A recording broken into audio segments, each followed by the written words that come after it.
Here are the top 5 sight reading mistakes I see with students and 5 solutions to help drastically improve your sight reading study. Tip number 1, stop looking down at your hands, keep your eyes on the music, and use the black keys to orient yourself at the keyboard. This will create a much more fluid experience with sight reading. If I'm going to sight read the famous minuet in G, I can find my 3 black keys down here, find a G major chord based on those, I can find my 2 black keys up here, find a D in between there, and I'm off and running. Okay, if I go up to this E, I would find these 2 black keys again, find that E.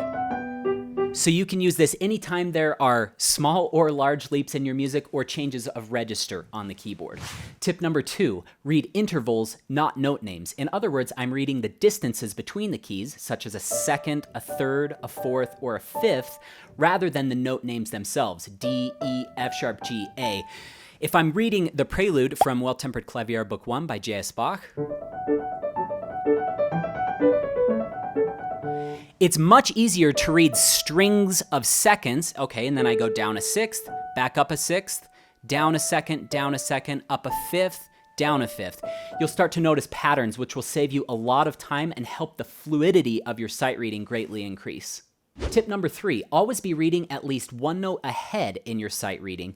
Additionally, try to read clusters of notes as you sight read, which will save you a lot of time and energy. So for instance, if I'm sight reading the Mozart Sonata in C major K545, I'm not only going to start out by reading 1 note ahead, so as I push these notes down, I'm going to be looking at this G. As I'm playing the G, I'm looking ahead to the E, but I can also take that 1 step further and notice that the first 4 notes of the left hand form a C major chord.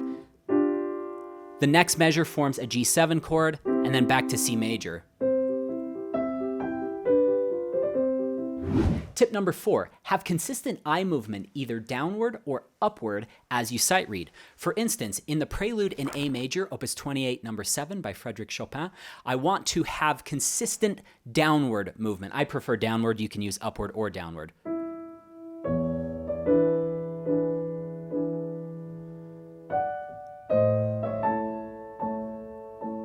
So what I'm doing is I'm reading the C sharp down to the E. And then this chord, I'm effectively reading.